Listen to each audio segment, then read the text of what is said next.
Hello, and welcome to Ipsa Dixit, a podcast on legal scholarship. I'm your host, Brian L. Fry, Spears Gilbert Associate Professor of Law at the University of Kentucky College of Law. My guests are Yonathan Arbel, Assistant Professor of Law at the University of Alabama School of Law, and Roy Shapira, Associate Professor at the IDC in Israel.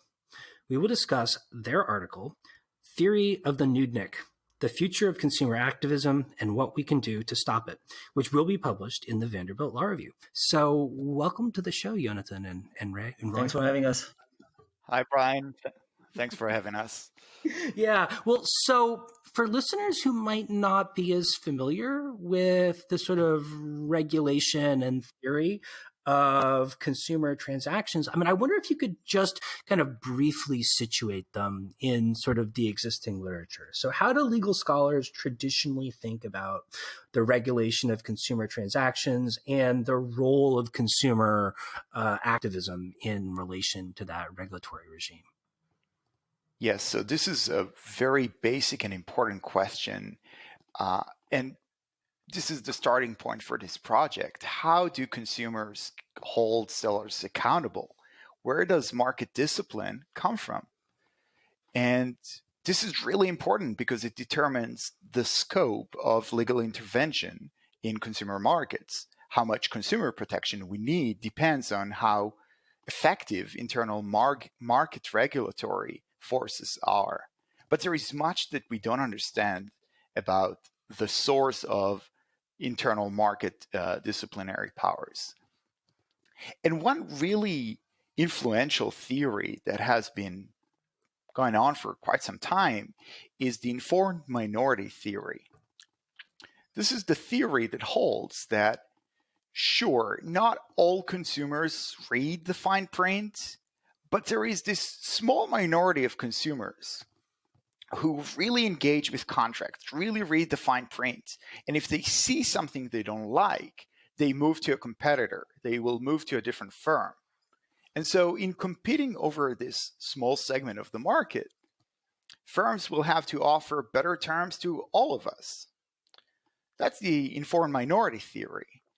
And the problem is that we are discovering that this minority might not exist, that very few people actually read the fine print, too few for firms to actually care about.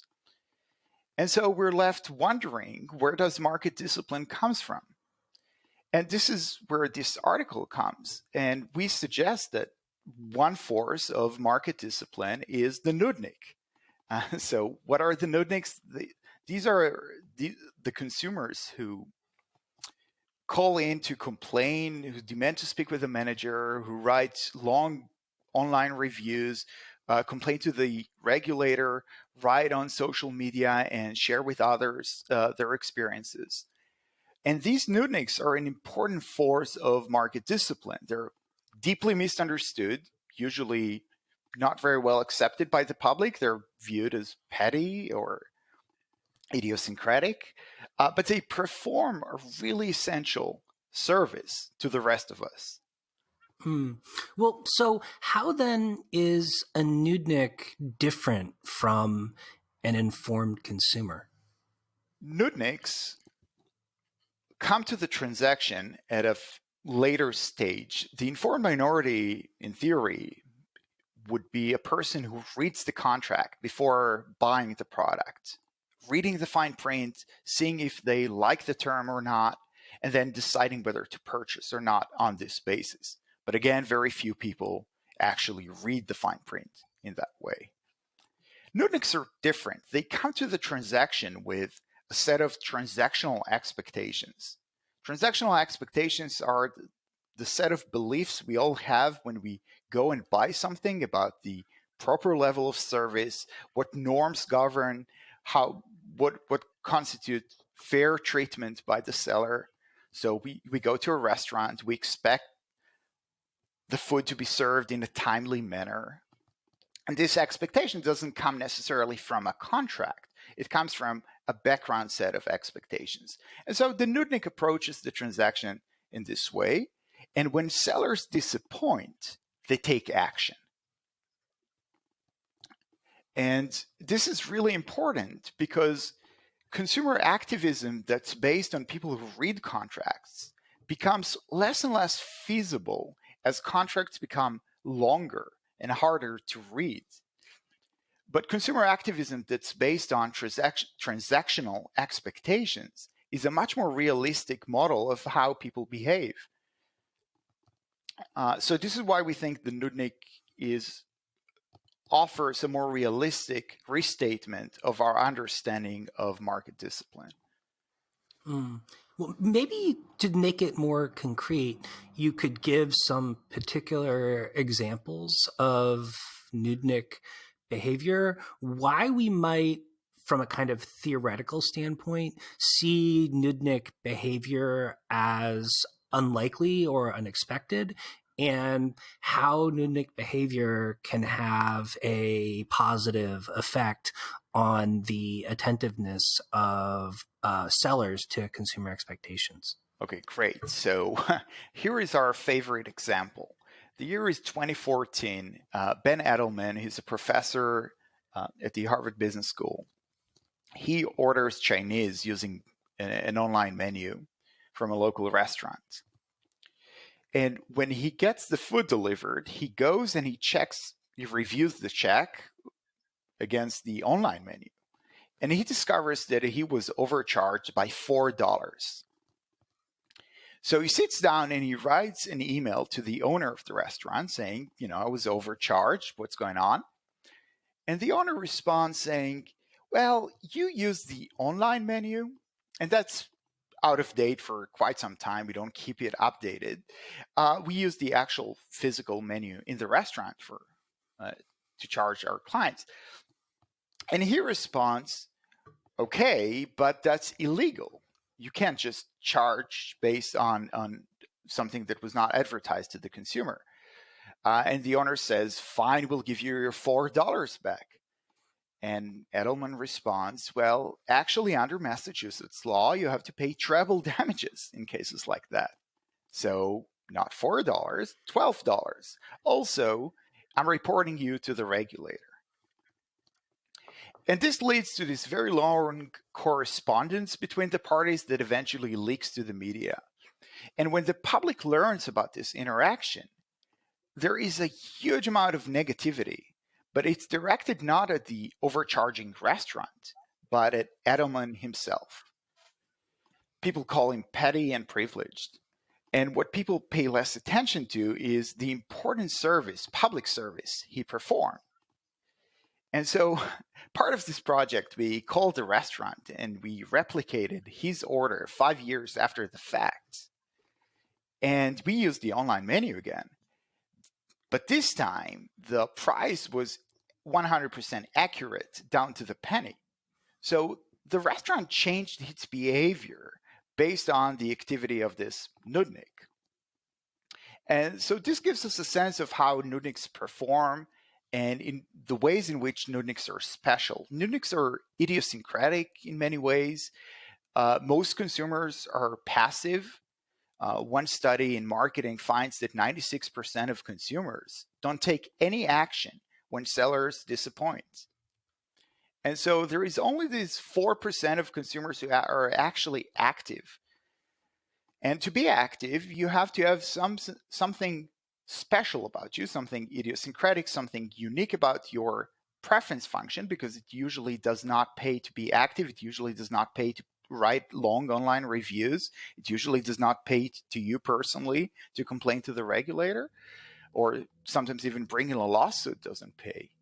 But the Nudnik doesn't care about that. For the Nudnik, it's a matter of principle. It's in their blood. When they feel their transactional expectations have been violated by the seller, they need to take action. And the Edelman case provides a very vivid illustration of that. And in the paper, we provide many other examples of other Nudniks who are very effective in changing the behavior of even very large sellers in the market. Yeah, I mean, it struck me that like the traditional story kind of relies on an informed minority of consumers acting in an economically rational way, but it seems like the kind of the problem is that it ends up not actually being economically rational for people to act in that way, and maybe not even rational for sellers to respond to the very small minority who do. Whereas when it comes to Nudniks, the actual strength in a weird way is the irrationality of their behavior. Yes, we are very agnostic on the question of whether the Nudniks are rational, strictly speaking, or not. They are definitely taking action in situations that do not pass the cost benefit analysis for the standard person. So, financially, spending hours corresponding with the owner of a restaurant over a $4 overcharge is really unjustified. Even getting the $12 back will not recover one's value of time. So, in that sense, it's irrational, but it's in a deeper sense, it may be irrational because if the thing you care about is your own sense of justice, then it might make perfect sense for you to take action. And the Nudnik activism and their service to the market is one half of the paper. In the second half, we turn and look at how new technologies, new emerging technologies, go and change the balance of powers between Nudniks and firms. And so, Roy, maybe you want to say something about it? Sure, why not? So I guess the setup here is that we have two big arguments in the paper. You started talking about how market discipline works, and we've talked thus far about how things work from the consumer side, right? But we also look at how things work from the seller side. So another way to put it is that you started by talking about the informed minority theory. And when we started thinking about it, we realized that we have two quarrels with the conventional account. The first problem we have with the conventional account is that they focus too much on consumer reading behavior, while in fact, most of the work, most of the action is being done through consumer complaining behavior after the fact. So Yonathan talked about that. The second problem we had, the second part of the paper, is that conventional accounts focus too much on what consumers do, right? Instead of studying how sellers react to these Nudniks. And so we started digging into there's a literature that's called consumer complaining behavior literature, mostly practitioner oriented, but also marketing scholars. We started looking into companies' practices, and we found out pretty quickly that companies are well aware of the role of these serial complainers, the role of these Nudniks, and that companies have long invested heavily in trying to appease and disarm these pesky consumers. And so precisely because Nudniks are so effective in causing trouble and creating these legal risks and reputational risks to sellers, sellers have always invested in trying to appease or silence them. And the most, I think, important point that we stumbled upon is that in recent years, sellers have reached a breakthrough. That is, they now have the technological ability to identify who among the potential consumers is a Nudnik. And once you, as a seller, can identify potential Nudniks before they even stepped foot in your store, the minute they enter your website, so you can either avoid selling to Nudniks altogether, or if you can't do that, you will offer the Nudniks a slightly different service. You perhaps offer them a preferential treatment so that they won't fight you publicly. They won't draw others' attention to your underperformance. They won't cause all these legal and reputational risks. So that's a development that is very good for sellers, of course. That's actually even a development that is good for Nudniks in many instances, to the extent that sellers try to silence them, disarm them by offering them preferential treatment. But it's a development that's very troubling for the rest of us. It's a development that's very troubling for consumer markets because now consumer markets lose a large part of, we call the Nudniks kind of the engine of market discipline. We lose all these positive spillovers that Nudnik generate when they fight a seller publicly and they generate valuable information. They post a negative review online and so on and so forth. Well, maybe you could talk a little bit about why specifically Nudnik behavior is so effective in sort of policing and policing seller behavior and incentivizing sellers to respond to complaints about their behavior. I mean, what about Nudniks makes them such a powerful tool of market discipline? Right. So I think we can answer that in one word, and that one word is reputation. Right. So sellers have reputational incentives They want to maintain their reputation. They want to protect their reputation. They want to further boost their reputation. So, of course, in today's world of social media, one single consumer posting a certain negative review that goes viral can affect your stock prices immensely. So we have Yonathan alluded to it. We have a few examples in the paper of the kind of a businessman from Chicago that flew his father to visit him, and I think it was United Airlines. Yonathan, correct me if I'm wrong, or was it British Airways? British Yeah, Airways. right, British Airways. And so British Airways lost his father's luggage in the connection in Paris. And this guy goes to Twitter and he vents his frustration, like most of us do. But he doesn't start. He says something like, don't ever fly with British Airways. They always lose your luggage and they'll frustrate you. But then he adds a very interesting twist to it, which is he pays Twitter $1,000 to have his tweet diffused to targeted advertising, targeted complaint advertising to 70,000. Again, Jonathan, correct me if I'm wrong. 70,000 British Airways consumers. And so that's a huge, that's millions and millions of dollars of harm that this single nudnik, annoyed by the company's performance, can cause. So that's the power of today's information environment, today's internet. And so he turns this complaint advertising tool and he causes a huge reputational damage to the company. So companies are aware of that. Companies are aware that a single consumer may cause you to lose hundreds of millions of dollars. That's not even an exaggeration. So that I guess is the origin of why nudniks matter and why sellers have so much incentive, so much resources invested in trying to identify who is a nudnik and disarm these people before they complaint advertise and make you lose so much future business opportunities. And maybe a few examples of how companies do it today. And these are things, dynamics that many people are unaware of, but represent huge industries and huge investments. One of them, through big data, companies are able to score consumers on a variety of metrics. We're all familiar with the credit score, and we all take it into account when we decide how many accounts to open and so on. And we care about maintaining our credit score.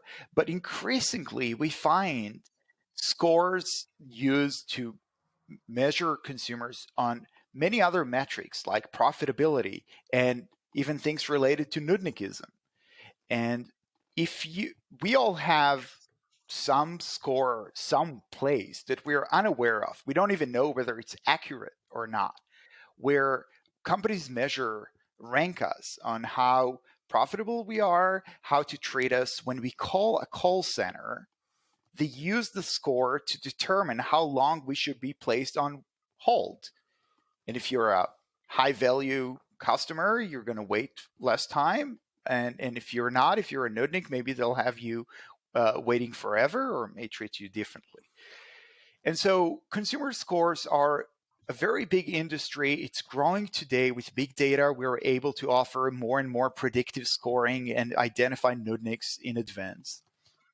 Using that, more and more companies are able to detect the nudniks in advance, tailor their treatment of the nudnik, and avoid the problems that would come from someone like the Hassan Syed example, the guy who flew British Airways, and their complaint advertising, negative online reviews. If you're an influencer on social media, maybe you'll get a different treatment than if you're a normal person. And through all of that, the market is deprived of a very important source of information, mostly reputational information.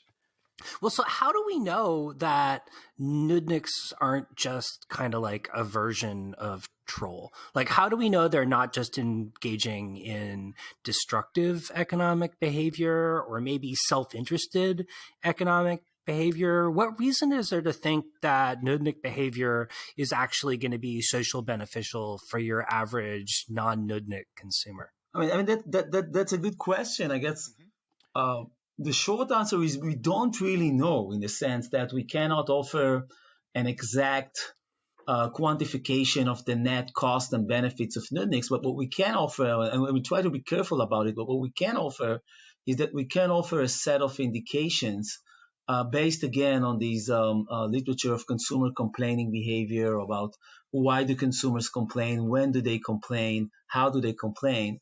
And that literature tells you, gives you several strong indications that on average, on a whole, these serial complainers complain about real issues.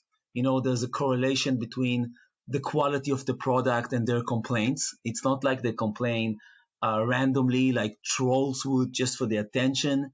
If the seller sells a better product, they stop complaining. If the seller sells a worse product, they complain more. So there's kind of these indications that on average, Nudniks are behaving in good faith and raise real issues. Of course, some of them on the margin at the cross-sectional variation, some of them may be trolls, some of them may raise petty issues that are unrepresentative of what other consumers want or prefer. But so I guess our claim here is a modest claim. Our claim here is that, again, instead of focusing on consumer reading behavior, instead of counting how many consumers read the contract before the purchase, start focusing on consumer complaining behavior, because this is what the companies are focusing on. This is where most of the action in market discipline goes on. And once we start studying it more, maybe we'll also have more kind of pinpointed evidence on the types of Nudniks that bring value and the types of Nudniks that destroy value. And I would only add one thing to that, which is the future as we see it, with companies taking charge of targeting Nudniks, offering them treatment, differential treatments, so that the Nudniks will not complain. In this future, we will not have the bad Nudniks, and we will not have the good Nudniks. So some Nudniks, even if some Nudniks are trolls, other Nudniks are genuinely motivated by a sincere desire to rectify a wrong, like the Ben Edelman example. And if firms can in advance know who the Nudniks are, they're going to silence all of them, both the trolls and the ones that can provide important social value. Especially the ones that can provide important social value, right? Exactly right, because that will resonate more. It will be more likely to go viral if a consumer is complaining about something that's real, that many people feel the same. When Syed is complaining about lost luggage, it's an experience we are familiar with, and it's more likely to go viral. And so if I'm a rational seller, I'm going to invest many more resources in silencing people who are likely to complain about real things. And so maybe the real question, the important question is not whether some Nudniks are trolls, but rather what will happen if firms are able to disarm all Nudniks. I mean, is it fair to say maybe that one of the reasons that Nudnik behavior can have such a powerful reputational effect is that, in a sense, like the good Nudniks, or the true Nudnik, as it were, is expressing a frustration that other consumers also feel, but are insufficiently motivated to voice? Absolutely. That's how reputational sanctions work. That's exactly how reputational sanctions work. And that's another part of the conventional account that is under-articulated. So for a reputational sanction to work, you need, one, information, somebody that will go and invest in actually writing a detailed negative review online is one example, right? You need that information, but information doesn't automatically translate into reputation, right? It has to be perceived as credible. It has to be diffused widely so that other consumers will also take their business elsewhere for the reputational sanction to mean anything. And so Nudniks complain, like Yonathan said before, when Nudniks complain about, if a Nudnik will post, if this guy on Twitter will post something about Amazon not shipping things quickly enough, then my guess is that people will discount it because people have very positive experience with Amazon shipments.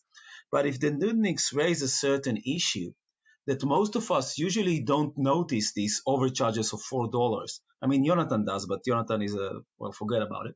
But I won't notice the $4.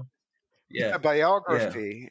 This is we had some inside information to the world of Nudniks here. So I won't notice the $4 overcharge. Most of us won't notice the $4 overcharge. Even if we do, we will not go and kind of share this information with fellow consumers. Nudniks do. And when they do, and when they do it on issues that resonate, when they do it on complaints, exactly like you said, Brian, when you do it on complaints that are kind of strike us as reasonable, this is when the reputational sanction is really meaningful. And again, Jonathan said it again, it's exactly because of that that sellers will have all the incentives in the world. Think about British Airways losing hundreds of millions of dollars from this one guy's tweet. British Airways now has $100 million size of, 100 million reasons to invest in trying to identify the next Nudnik before this guy writes his tweet, right?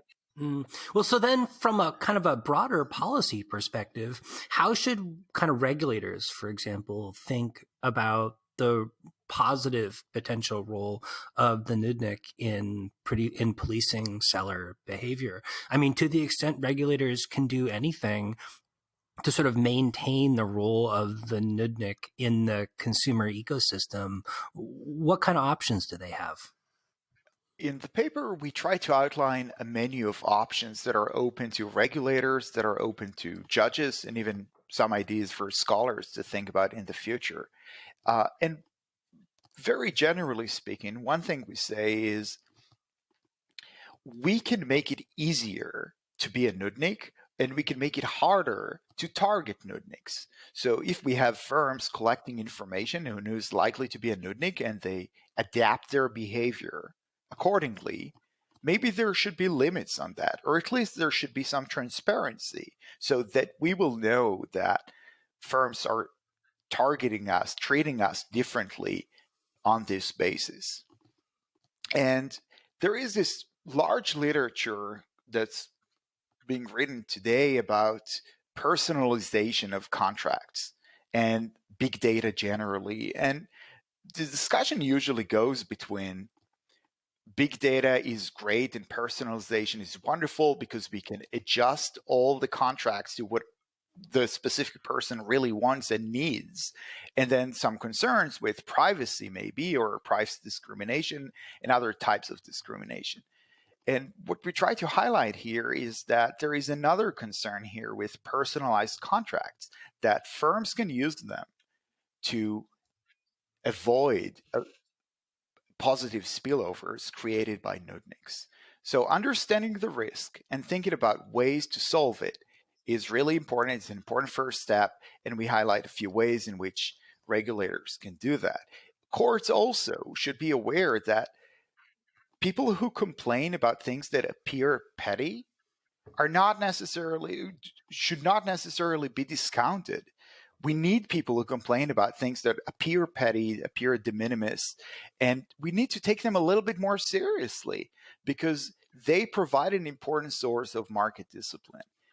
And one interesting thing that Roy has written about is when you think about small lawsuits, a person bringing a lawsuit over $50, very few people actually do that, and many of the cases settle very early. But that creates a public record, and journalists will often pick up on this trail of breadcrumbs and write investigative reports. And that's another important channel of reputation through the legal system. And we want to preserve that. We want to make it easier for Nudniks to bring their actions, their lawsuits to the courts. And there is strong opposition from courts, and judges need to understand better the internal psychology of the Nudnik.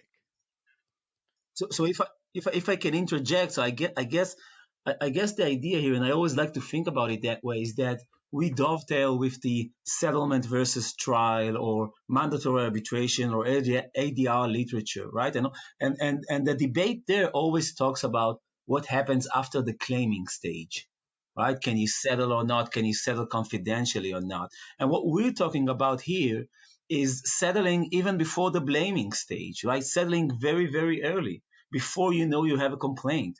And if you settle very early, and if the firms can target these nudniks early and silence them early or avoid them altogether, then it does what Yonathan said, which is it leaves no breadcrumbs, right? And so if you settle early and you don't have any public record of the complaint being filed, then no journalist can later pick that up and see that there's a bigger story to write about. No future consumers who suffer from the same problem will know that. And so that dilutes the legal and the reputational deterrence. Yeah, so I love this paper. I love the title. I love the theory. I found it totally compelling and fascinating. But I couldn't help thinking of something that hits kind of close to home for me, and I bet hits close to home for you too. So I was wondering if, in closing, the two of you, could kind of think about the theory of the Nudnik in relation to other markets or maybe even other kinds of markets. And here specifically, I'm thinking about the market for higher education teaching, right? So, what do we get after the end of every semester is we get teaching evaluations, and boy, there's some Nudniks show up in the teacher evaluations. I wonder what you think about that. I mean, is that something we should also be encouraging?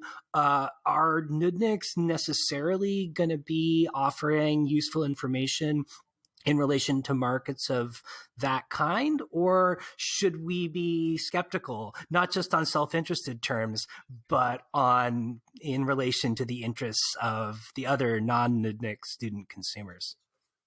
I think that's a great example. So I think, Brian, think about it that way. If you're a seller now and you're in this market that you talked about, the higher education, and you now have the predictive analytics software that allows you, or you don't need the predictive analytics software because you already know them, that allows you to know that these free students are the ones that are going to make your student evaluation look very bad. And so you can maybe, pass the test or give them the evaluation forms when these few students are not there, or don't give the evaluation test specifically to these few students. So basically you doctor your evaluation scores, and my intuition would be that would be a very bad thing for the quality of teaching, right? Or that's at least what I would think. Yes, I think that we've not written about it, so just my casual thoughts. Student evaluations are complicated, and they're complicated by a variety of factors that have to do with the instructor, with the student, and the match between them. It is still the case that many students are silent. They don't provide any feedback unless you prod them to. And I'm a firm believer in the value of feedback. When you do all of the discounting ex post when you have the information, and then you can adjust your reading of the feedback based on whatever factors you think are intervening. But cutting this source of information early would be unhelpful, as Roy suggested. Brian, I think that, to me, and maybe also to avid listeners of the podcast, I think you had a couple of weeks ago a podcast with Alexander Roberts, if I recall correctly, about the regulating influencers, right?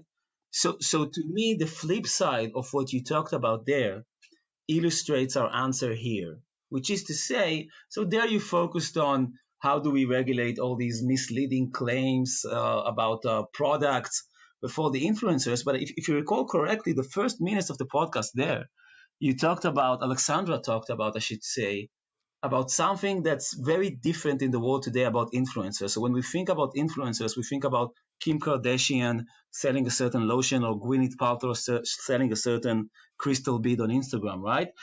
And then Alexandra said that that's not how things work nowadays. So nowadays companies realize that instead of investing in these mega influencers, they switch to invest in these nano influencers, which is individuals like you and me, who may have something like 500 followers on Twitter or 500 followers on Instagram. And the companies realize that the level of engagement that these nano influencers have with their feed, with their followers, it makes it a much more cost-effective investment, right? And so you went on to discuss all the legal aspects of how do we regulate influencers. And what Yonathan and I try to do here is try to make you think about the underlying assumption that we didn't talk about, and that is, how do sellers know? So sellers can now measure the exact reputation impact that each one on Instagram, each one on Twitter will have on their reputation. And so when we talk about the influencers, we talk about how do you boost your reputation with the help of each single individual consumer, right? And we talk about the flip side. We talk about the other side. Sellers also know how much of a reputation risk each individual consumer poses. And so go back to your example with higher education. Sellers in this example, if we'll extrapolate it here, will know exactly the reputation, so to speak, risk from the student evaluation scores for each and every one of your students. So it's very easy for you then to just kind of block away or silence the more negative information and highlight the more positive information. And that makes the whole feedback, the way that Yonathan put it, the whole feedback system less informative. Well, I'm so flattered that you're a listener, and and I really can't say how much I appreciate the two of you coming on the show. Like I said, I thought the paper was great and funny and a really good read, and it really got me thinking in a productive way about how we think about the regulation of consumer transactions. Brian, thank you for the podcast. Thank you for a wonderful conversation. We had lots of fun. Thanks a lot.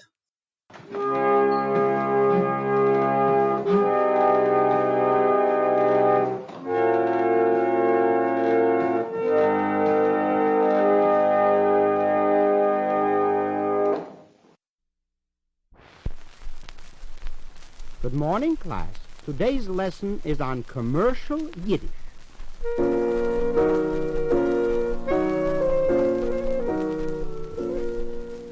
A businessman is a gentleman with ulcers known as a ganze knacker. A ganze knacker. A ganze knacker is a guy who refused to work for somebody else for 12 hours a day, so he opened his own place and now works 18 hours a day for himself. Nobody can tell him when to drop dead. There is a type of businessman known as a dreyer. A dreyer. If you ask a dreyer how he makes a living, he answers, "Ich weiß, me dreht sich hin, me dreht sich her, me macht a living." If he gets into difficulties, he says, "Who's sich reingedreht?" So what's going to happen? A business must have mazel. Mazel. Mazel is something which only a competitor possesses. A business may also include a shlimazel or partner. A shlimazel. Partners never talk to each other, only about each other or behind each other. There is nothing that the partners wouldn't do for each other, and that's the way they live. Sam does nothing for Max, and Max does nothing for Sam. Sometimes a business may afford to carry a Zutschepenisch or son-in-law. A Zutschepenisch. It takes 3 words in English to ask, how is business? In Yiddish, just 1 word does the trick. Nu? Nu? To which the standard reply is, in dreert mein Geld. In dreert mein Geld. Or you may answer with a simple, oi. Oi. Oi means Monday we sold 1 suit, Tuesday we didn't sell any, and today it's even worse. What could be worse? What could be worse? They brought back the suit from Monday. Oi. You will meet in business such characters as an Oreitnik. He's a guy who makes $5,000 a year. If he makes over $5,000, he is automatically labeled a ganef. Many businesses have a talisman. A talisman is an employee who must eat lunch only when it gets busy. Here are a few expressions which anyone intending to go into business should have at his command. For example, the bank. The word bank is never used by itself, but must be used in combinations like die Bank als Verbrenzel des Welt or a Bobbemeister, which means money refunded cheerfully. There are creditors and preferred creditors. A preferred creditor can be told to drop dead immediately. The others will have to wait 6 months. Finally, there is a wonderful Yiddish word known as Farfallen. Farfallen is used when a customer says, I like the suit very much, but I will have to ask my wife. Farfallen.